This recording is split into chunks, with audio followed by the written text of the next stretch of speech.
Hello, everyone, and welcome back to our dev chat, the Puzzling Places dev chat number 3. And this one is going to be about update version 1.4, the PlayStation VR launch. Actually, this is our second launch on the second VR platform, and the holiday special 2021, which was just released yesterday. With me today is Shah, the graphics programmer and art director, as well as game designer on Puzzling Places, and I am Azad Balabanian, the Puzzlemaker, and the dev chat host, I guess. Hey Shah, how's it going? Yeah, going good. A good end to a good year. Finally, that stressful time is behind, and hopefully, you can focus on making, back to going a bit more content. Yes. Exactly. This is the final update we're doing this year, and next year we have quite a bit of plans, and so we've sent out a newsletter, kind of talking about some of our highlights and also a little bit about our plans for next year. But yeah, there's going to be a lot of things. Maybe we can talk a little bit about that at the end of the show as well. So let's start with a little bit of the changelog, the update that was just pushed yesterday. It's called the holiday update, the holidays update. The main thing, I guess, is the content that was added, the holiday themed puzzle named Holiday Special 2021. It also includes a special custom environment that you built, Shah. And so in a little bit, also after we go through the changelog, we'll really focus on the holiday special and sort of like really show how we made it and like go show all the behind the scenes, because it actually kind of has a cool story on like the technical kind of build up of it. So the second thing is a tutorial. So Shah, tell us a little bit about what the tutorial is. Yeah, so as we launched the game, we didn't have the time to actually make any tutorial, which is quite wild. I talked to a friend of mine about it, also a game designer, and he was like, you launched without a tutorial. And I was like, you don't launch without a tutorial. But our use case was a bit unique, because all the Patreon users, of course, they know the game better than we do. Like, some of them have spent way more time playing the game than we have played the game.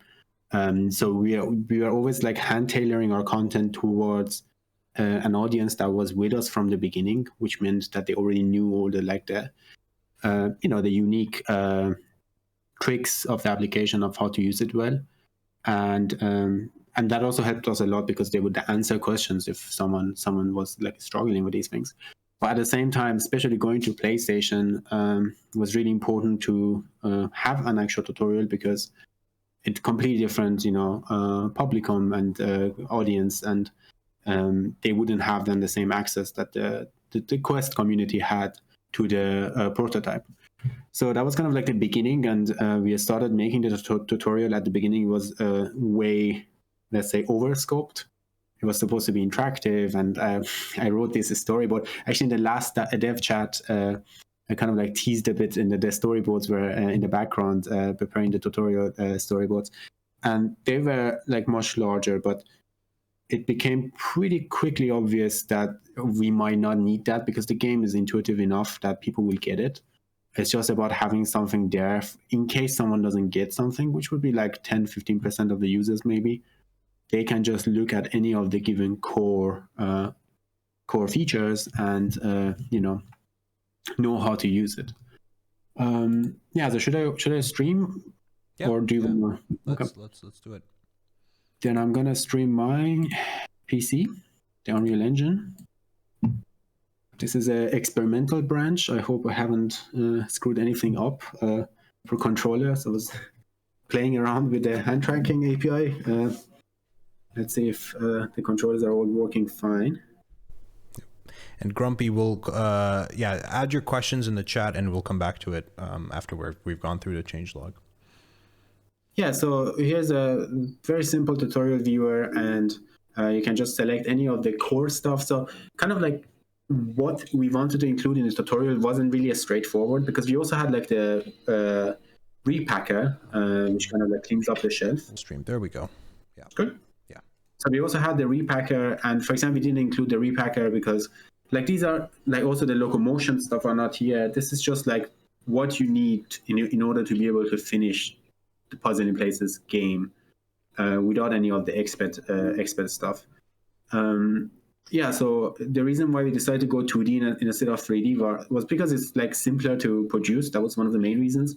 But at the same time, like when it's 2D, through like tricks of cinematography, you can kind of make sure that a person is looking at a very specific place, which thankfully we could do in Oculus. However, in PlayStation, we got notified that we cannot crop visualization of any PlayStation stuff. So that meant we couldn't zoom in controllers. That was also a fun little challenge to go around that. But that's basically the tutorial. In the future, if we have, let's say, any new feature which is core to the actual gameplay, for example, hand tracking or whatever, we would have in the tutorial a different section for it, and it would just expand. One of the core ideas there was that users that are advanced are not forced to go through the tutorial, and that's why it's completely optional. The other thing is that if you are an advanced user and you want to give your headset to someone, you don't have to like explain to them how to grab and connect puzzle pieces. You can just be like, hey, click on that tutorial, and it will kind of explain everything for you. So yeah, that's pretty much the tutorial. Yeah, and I guess part of it is that's updated. We used to have a controls tab in the menu that sort of explained things, you know, via text, and now with video, I think it's a little bit more clear and shows like how to apply these things into the, you know, especially like the see-through tool.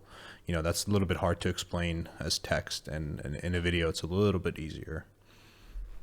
Were there tools that actually weren't explained, maybe, or any mechanics that are Repacker, yeah, Repacker, the Repacker, and also the locomotion. And I suppose in the future, if you have some of the tools we have talked about, like the anchor or the leaf blower or whatever else that we have talked about, also the styler, they wouldn't be in the tutorial. I mean, it's all a question of time. It's just this was like the bare minimum of what we needed. Also, again, the main challenge for us is we can't really use linguistical thing too much, because whatever we include there needs to be translated to many different languages. right? And the cost of it is one thing, but just someone setting up the table for it, and like that's all a lot of time. So I tried with the tutorial to make sure it's like, I thought about at some point even using emojis to make sure that it's like it's not bound to semantics as far as possible. Right. That actually, it's good that you mentioned the languages. I think since the last time we had a dev chat, we also released a localization update, which now Puzzling Places can be played in Spanish, French, German, Japanese, and Korean, additionally than English. So that's actually really cool. If your quest is set to any of those languages, when you launch Puzzling Places, like the menu will be all in that language, the settings, anything that has text on it, basically. Even the logo, like I think here on Puzzling Places, we just have this new. Actually, this isn't it on the T-shirt on the that we have. That also has like the Japanese Puzzling Places written there, which is really cool. Yeah. But yeah, we're slowly like, you know, going beyond this small product, this small little game, into like actually being a worldwide, a global game, you know. Okay, let's go to the next item on our changelog. A new difficulty modifier, Puzzle Noir. So maybe Shah, you can also tell us where the inspiration came from, related to the I think April Fool's puzzle that we made for Patreon, right? Yeah, in Patreon, I think it was the harbor, no, the ship on the containers. Well, that was a really fun puzzle, and also you had like all these different containers. They kind of I really liked that puzzle. I wish they had more stuff like that. But one of the things unique about it was that the colors of the containers really helped. Like the subtle differences in hue helped to know which part of the port the containers belong to. And as we were thinking about April's Fool, we like someone said something like, "Oh, that would be so hard in black and white." So they decided to like release it in black and white plus the colored version. And surprisingly enough, some people actually played it and enjoyed it. And it has been one of the things that has been requested, and I have had it from like the development side in the engine for a while now. It's even implemented in settings and saves and stuff, but the main thing was actually the UI. So it was the unexpected thing that takes longer, the UI and the translation. And we finally managed to get that going. My stream is up now. Okay. So the puzzle noir is like a what we call now a game modifier. Let's see, puzzle noir, turn it on. You can turn it on and off. Like in PlayStation, we even connected it to an achievement. So, you know, you would just have to play the game in black and white, and the reference photos are also in black and white. I have prototyped with other modifiers as well, like a dolly effect type of thing. Those are also really fun. But again, like we don't really have much time to actually test this to see if it's something that people would enjoy or not. But maybe in the future, we would have a bigger list of modifier. Perhaps even in game, you could then turn them on and off. We would have to see what works. Yeah, we sort of are developing both like tools to help you with puzzling, but also tools to challenge you, like the difficulty modifier. So it's, you know, we can do both to help beginners, but also help experts make things a little bit more challenging. Yeah, so that Puzzle Noir is definitely one of them. Like you mentioned, there's a few other ones that we are experimenting with. We don't know if and when they'll be released, but they're sort of nice things to have that we can sprinkle into updates and make things fun. So yeah, let us know if you like the Puzzle Noir, or if you enjoyed it. Grumpy here is saying that the container station in black and white was pure evil. It was. I was surprised people actually finished it. That's crazy. And the final thing is the low battery warning. So due to popular request by quite a few people that have been saying that like they don't see the low battery notification coming up in their quest at all, and like they've had their quest die on them more often than not while playing Puzzlemaker Places, we couldn't really understand why that would be so. And so yeah, Shah, maybe tell us a little bit about what we did here. Yeah, I think it was specifically for Quest 1 more people had issues, and I googled a bit, and Puzzling Places wasn't the only thing, so it seemed like some sort of bug from Oculus side. And yeah, so we usually have all these priority like roadmap of like what's the most important thing to work on. What we have been trying to do also is like maybe spend, like if there's any buffer in between, spend doing things that are not as important and urgent, but perhaps it's something that the community wants. For this one specifically, I had like a day buffer to work on something, whatever. And with Daniel, we just went over some potential things that I could work on. And the low battery warning was the one that kind of popped up. Yeah, feedback-wise, I heard from someone that scared them out of their chair. So I guess we would have to adjust that a bit and find out a different solution for it. The idea there is to kind of like notify you, hey, the battery is low. Basically just replace what the Oculus low battery does. At some point, if the Oculus low battery starts working consistently again, we can just take it out again. Yeah, but with that, we're not trying to give you battery visualization. It's more like a warning. Yeah. And then I guess the last thing that's left, it's like a little bit of a mention. You might have noticed it when launching Puzzling Places. We have an updated splash screen. That's the first screen that comes up when you launch the game. It has our logo. It has some of the logos of the platforms we're using. Yeah, it's a little visual change. It feels nice.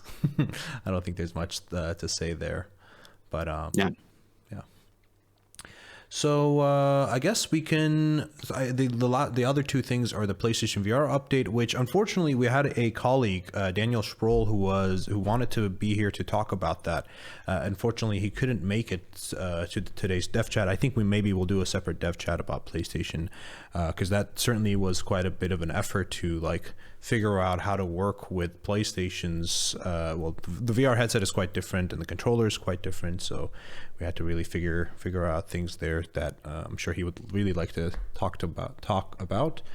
The other thing that we want to show you is how we made the holiday special, how this puzzle was created, and perhaps a little bit about the environment. And unfortunately, we don't have Pierre-Marie here with us today, the audio designer that was in Dev Chat number 2, to talk about like also how he created the audio, the sound effects, the beautiful little things that you hear throughout the puzzle. But yeah, that audio is also quite special in this puzzle. So Shah, let's take it away. Maybe let me know when I should switch to your stream. But maybe you can also give a little bit of context of how we ended up here. Yeah, so we wanted to actually release a Halloween special. We even had a mesh for it. We had two different potential options for it. We didn't have the time, and we realized. So one of the things that PlayStation has kind of changed for us is now we have to release for both platforms at the same time. But due to many different reasons, I don't even know what I can talk about contractually and whatnot. But PlayStation did kind of help to finance the development of Puzzle in Places, and due to that, we have series of financial obligations, as contractual obligations, and that means we can't just say, "Oh, okay, we are going to release tomorrow a new puzzle," and we have to plan it a bit ahead. And we kind of realized that a bit too late this year of just how much work that is to kind of coordinate between two different platforms and their QA and all that. So we thought, okay, we can't do a proper pack. Halloween was already too late. And we thought then, okay, PlayStation, the Christmas special would be perfect to still like give something to play for the players, because it has been a while since we updated the last time. And yeah, regarding Christmas, we did something like that already in last year in Patreon. Mm-hmm. And that was a lot of fun. We found a gingerbread house, which someone scanned, and I don't remember. Did we buy it and scan it ourselves, or someone else? We bought it, and we they had scanned it, and we like purchased the license from them. I'm pulling up a video also. Yeah, and then I think we even put like some lights on it. Did we? I don't remember. Yeah, but that was also the first time I tried a custom environment for the actual puzzling. So yeah, we thought about doing something the same, and we had several options. Like on my Sketchfab, I'm usually like collecting. You can switch to my stream, by the way. Mm-hmm. On my Sketchfab, I'm always like collecting potential puzzles or places of interest, and so there were two locations that we thought about. One was like a more American style Christmas vibe. Like this was the option number one. And this would have been, I suppose, easier to work on, because I had an easier time seeing how this could be done in a Christmassy environment. The issue was, of course, on the trees and vegetation. We had to like clean that up. But this would have been done option number one. The option number two, which is what we went for, is a church in Austria. And this is like a challenge we have had before, which we want. Usually when we make a puzzle out of a location, we don't change the location in any specific way, because we are telling the story of that location, right? We don't approach the puzzle with an already pre-existing story. But this time we wanted to have a pre-existing story. This was supposed to be Christmas. So we had to like relight certain areas and add elements to it. So this is kind of like the original mesh, which is very moody. I think this is actually lit. Yeah, this is the unlit version. It's very moody, and moody in a sense of it's like has this like bland type of thing. So the question was, how do we make this look a bit more Christmassy? So I took like a lot of inspiration from the Claus animation, which is bit of animation about Santa Claus, or the origin story of Santa Claus. And one of the things they do is like, which is very typical for winter and Christmas, it's a very blue, red, yellow color scheme. And the idea was to kind of like replicate this, for our thing. So the first step was kind of like doing just a color pass on it, the same way you would kind of do a color pass on a photograph in any color editing application, but with the difference that the color pass is actually done on the texture.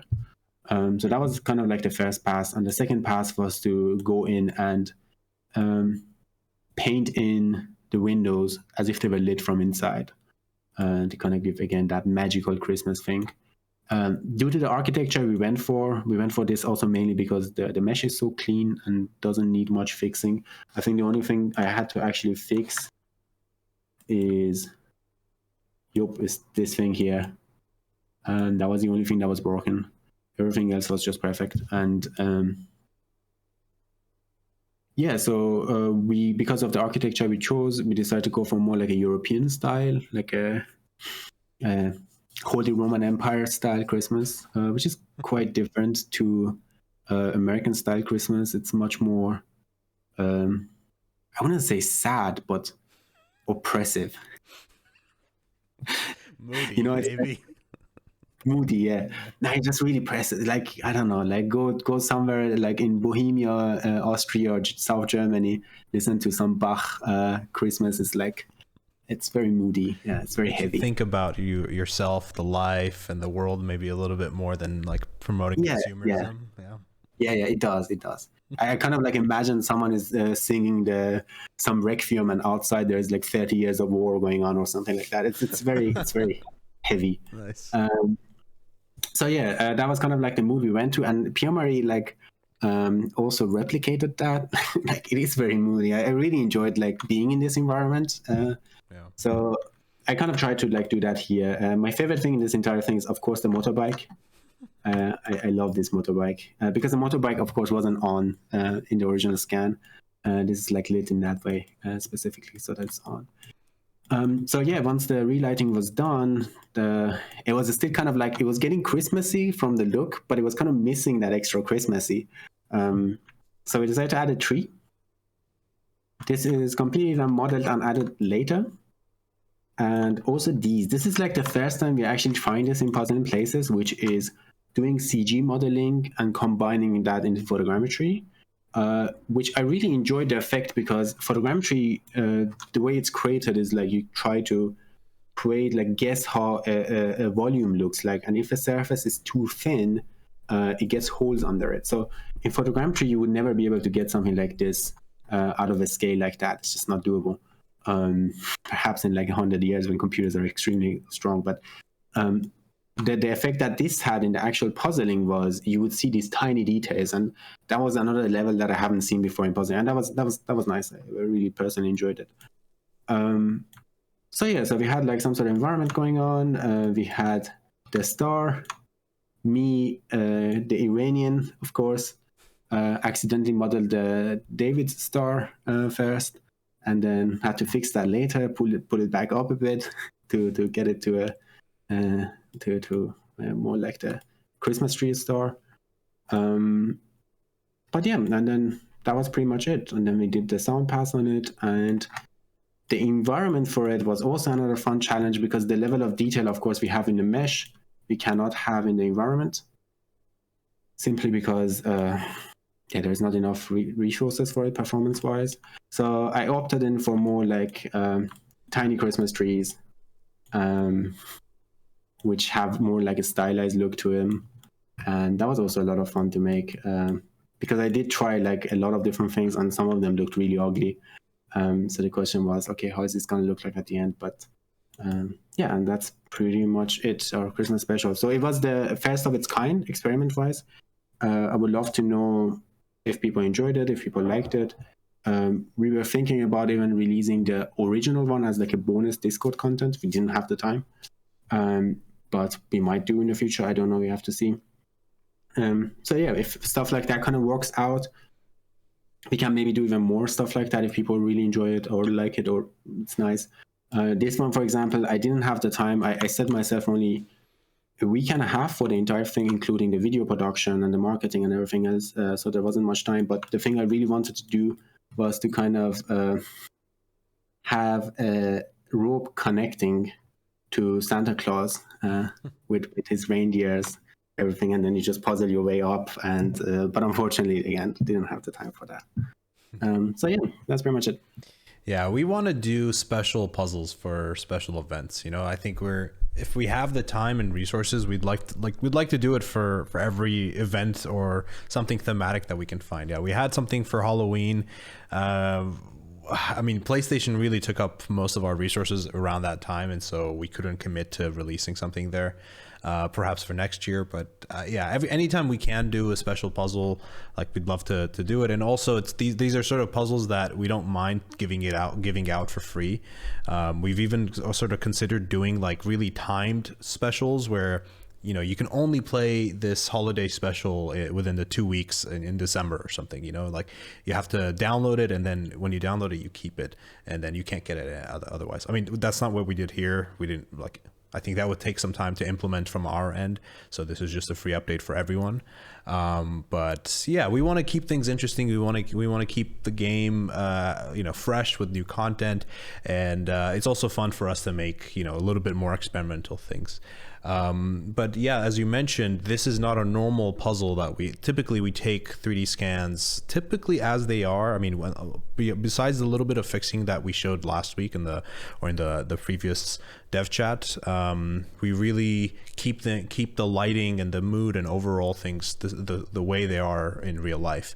And in this scenario, maybe Shah, just switch back to the original scan that you had on Sketchfab, just for people to have a comparison. So yeah, this is like captured obviously during daytime, during this very cloudy, overcast day. It has a very specific look. And then what Shah did was bring it into 3D, 3D software like Blender, add lights to the scene, like including the lights like on the scooter, the lamps, and then also from like lights coming out of the windows of the church as well. So yeah, all of this, we can basically really change the entire time of day of the scene, the mood, the feel.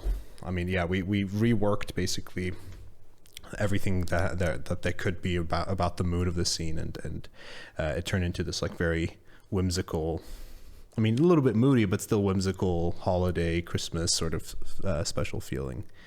So that is nice. And for people that are new to sort of our community, it's worth sort of pointing to the last holiday special was, this gingerbread.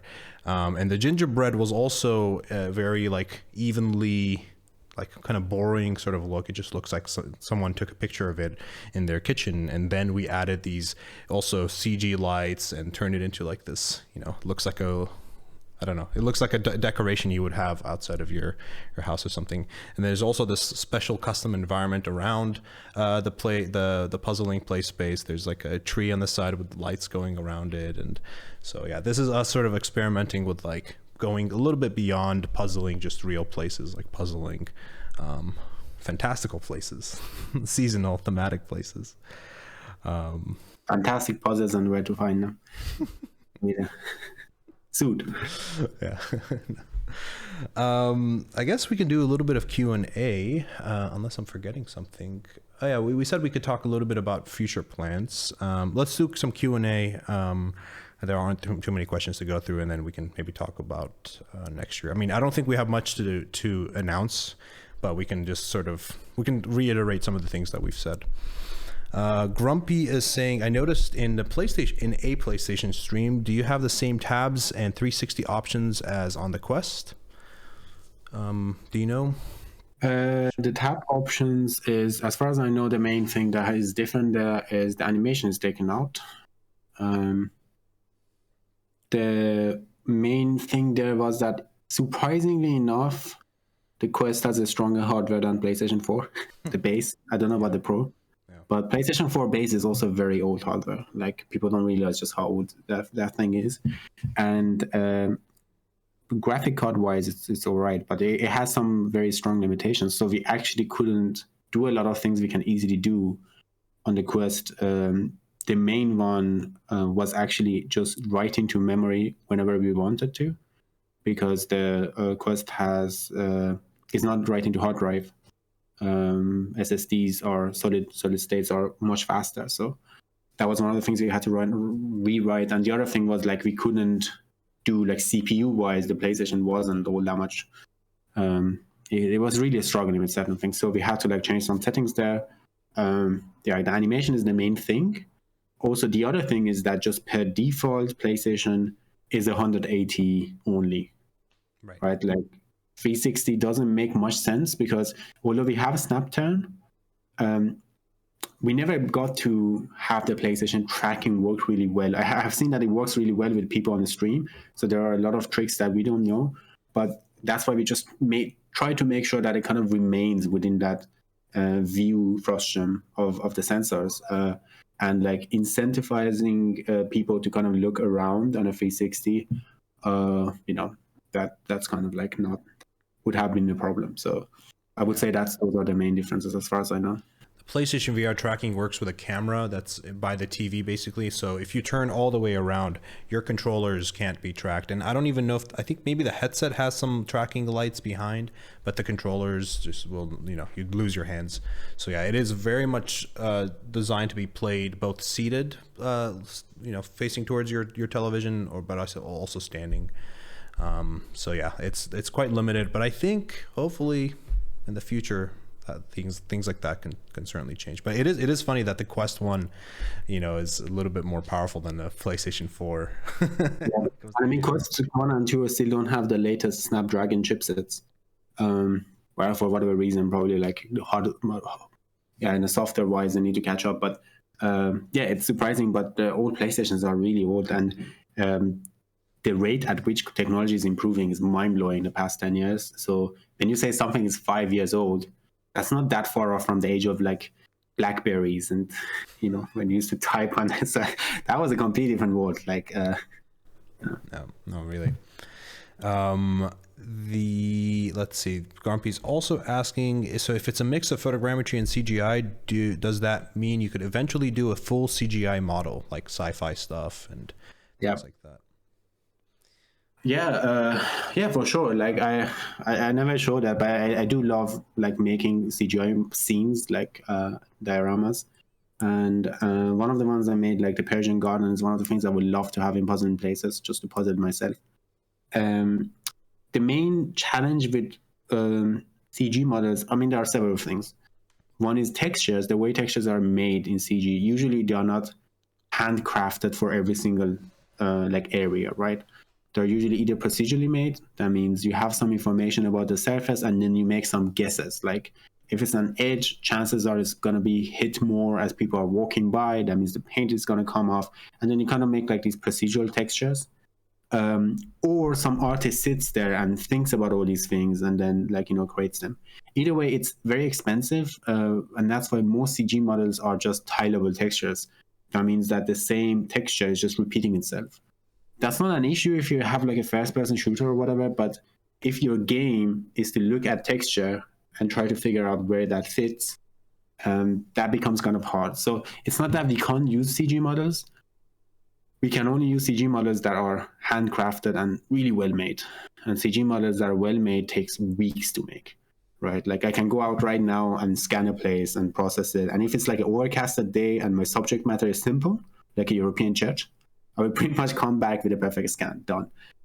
Whereas, CG models can take a very long time.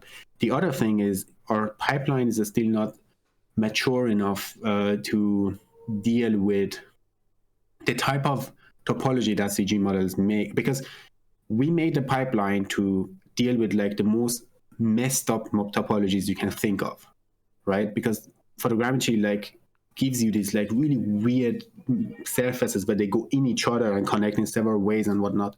Pipeline can deal with that, but that also means that pipeline gets really confused if you give it like a very optimized CG model where there's a giant triangle that's just covering the entire surface. How does it cut that? Like, what's the best way of cutting that? Last but not least, CG models also depend on a lot of different type of materials. Like some of them are transparent, for example. We just don't have that in the game. And this one did kind of like help to kind of establish a bit of the workflow of how to create these CG models. For example, the lights I created, they are not properly connected to the surfaces. I'm just only connecting edges with each other. And just to find out if that works and what are the problems with it. And we had to like rework some stuff. We would like process the puzzle, figure out that the Christmas tree was destroyed through simplifying the model. So we kind of did a lot of learnings there, and that was definitely a step in that direction. But it's going to take a while until we get there. But my hope is that in the coming DLCs, we can maybe per pack take like one challenging puzzle to kind of take tiniest steps towards a direction where we can, add things to a puzzle like Santa Claus on top of a building, and that's fine. It would integrate itself really well. Yeah, or like one thing we were talking about just earlier today is like adding good trees or foliage or brushes and shrubs that aren't photogrammetry, photogrammetry trees, which are just like blobs, but like have like nice trees that you typically see in games. All of that would be done, as CG objects that are added to the puzzles themselves. So those are certainly things where, like, I think we're probably in like a year from now, the puzzles will probably be a little bit more of a hybrid. Like it starts very much like a photogrammetry base, but then especially ones that, like, let's say like a premium puzzle that we really want to put a lot of time into, we can perhaps go down that route of like, I don't know, we're doing a lot of things with audio for it to come alive, but perhaps we also do things on the visual side, like when you finish up a section, like a river starts to flow, or like, I don't know, things there's a lot of things. I don't want to like say things that I don't want us to promise things that aren't going to get delivered, because this is, again, what we're talking about is a lot of experimental things that we're working on. But one thing I should also mention in terms of why we haven't done CG models is, like, thematically we are, let's say, artificially limiting ourselves to just photogrammetry and like real life places, because I mean, you can make puzzles of like CG models that you can find on Sketchfab, or like models that you can make. And in fact, there are games like Peko Peko that are like kind of built around assembling 3D models, and their puzzle pieces are not really like our puzzle piece shapes, which are arbitrarily cut across the entire thing. There you're assembling like the columns and then like parts of the roof. It's much more like, you can tell it's like a CG model that's been separated. For us, I mean, part of what gives value to puzzling places is that it is about real life places. So for now, I think that's a good limitation to have. Perhaps in the future, perhaps as we start to make more puzzles, and perhaps as you guys start to make puzzles, in the future, we would love to have user-generated content once we figure out how to make that happen. I think the world, or the horizon, is quite wide. You can go a little bit more experimental on the subject matters that we typically would stray away from. So. We've optimized things for the puzzles that we want to create for them at the moment, but that's always open to develop some more. I think then let's talk briefly about next year. This year has been quite a lot. I mean, just to give people an overview, only 8 or 9 months ago we announced and released the Puzzling Places beta app. This was like a major, this feels like, so long ago. The beta app came out on App Lab. It was one of the launch titles for Oculus App Lab. It was the first time that you could download Puzzling Places from the Oculus app on your phone, not go through SideQuest. I'm wondering what else we had in there. We had the beta app. Oh, it had, I think it had like the beta puzzles in there. Like there was quite a few things that were new about it. The menu was like, I think, redesigned. And yeah, I mean, only a few months later we released the full game, now PlayStation. As for next year, I think the two main things we're really interested in pushing on are content, like releasing more puzzles. I know a lot of you miss Patreon puzzles. I know a lot of you miss that sort of weekly new puzzle thing. And if we can get back to that sort of state, I think a lot of people would be happy. But it is difficult, especially now that we are in the store, and it's not as simple as Patreon and SideQuest, and also with PlayStation in the mix, like we have to release everything at the same time to PlayStation and Oculus, and perhaps if we support more platforms afterwards as well, like they would all have to be concurrently. The other thing is also puzzling features. We've teased a little bit about this, but like multiplayer is certainly something we really want to have in the game. This would be a massive, feature to be able to sit in the same, sit in the same room virtually, but with a friend of yours, across the world, and puzzle together. We have actually tried this internally with not just 2 people, but like up to 5 people. I don't know if we'll ship something that big. I think it might get a little chaotic with 5 or 6 people, but like it's really fun. It's really, really fun. I think when we've play tested it, we realized that like there's something very special about puzzling with people. In fact, that's how you do normal jigsaw puzzles. It gives you this sort of space to be able to talk and it's just to be able to chat about things that are are unrelated. It just gives you an excuse to spend time together. And I think puzzling is like that perfect sort of low effort task that you can do while chatting. So I think it would be really amazing for us to have that. So that's one of the big ones. There are a few other things that we're experimenting with. I don't know if we're going to talk about them, but yeah, anything that comes to your mind, Shah, that you want to talk about for next year? Oh, nothing especially. Like this year, we haven't planned the next year so very specifically yet. But the general things that we have talked about that we want to try out and see if we can get them to work. One is multiplayer. The other one is hand tracking to see if it's even good for puzzling places. I just got the first demo working today. It's very junky and hard to use. So just to give you a perspective of like how much something like this would take, it took me like 3 days to get to a point where you can finish a puzzle using hand tracking. It's gonna get 2 months, 3 months until like it's something I would be like, okay, maybe we can ship that. Because you need to like take care of a lot of tiny things and really refine it.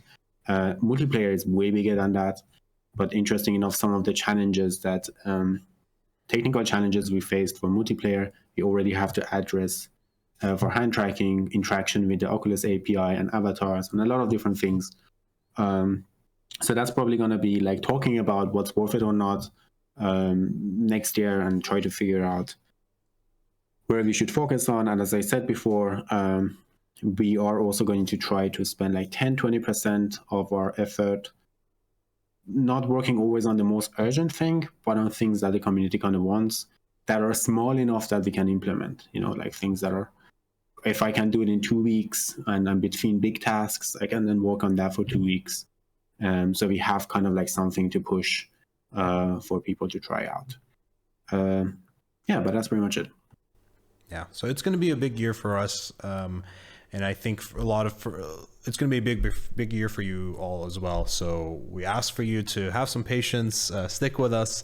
We really hope to release a lot of puzzles as frequently and as early as we can. I think what we can say is we'll definitely release more puzzles more frequently than we were able to in the last couple of months since release. Hopefully one a month is like we'll be really happy if we can do one a month, like 4 puzzles, like something like that, similar to our monthly releases with Patreon, but perhaps if they're all bundled together into a single release. But yeah, this is probably going to be one of my bigger tasks, is to just be able to consistently release more content, and I know you all are looking for that. So it's going to be a good year, and it has been a great year for us. So thank you. Thank you all for being with us. I mean, on this journey has been really something amazing, and we definitely couldn't have done it without any of you, like helping us, backing us, giving us reviews, telling your friends about us. It's been quite amazing. Like we came out of like a demo on SideQuest, like with some prototype on SideQuest, and here we are. We are the highest rated Oculus Quest game. Like we would never have expected that. That's like, and now 4 months in a row or something. 4 months in a row, exactly. Which is, I mean, that's difficult. There's new games coming out. There's really highly reviewed games, games with way bigger budgets, way bigger teams. So yeah, no, we're very, very humbled about that and very grateful. Yeah. Cool. Thank you all for watching our dev chat number 3, and we'll see you all next year. Enjoy the holidays, enjoy puzzling places, show your family this game. I think this is the fun part about puzzling places. It's like a very simple game to show new VR people. So we hope people can realize that like puzzling places is like a great first VR experience. So if you do, record a video, send it to us or post it. We'd love to see it. We'd love to retweet it. We'd love to repost it. We'd love to would love to see you share VR with your families. Great. All right, everybody. Thanks for watching, and we'll see you next time.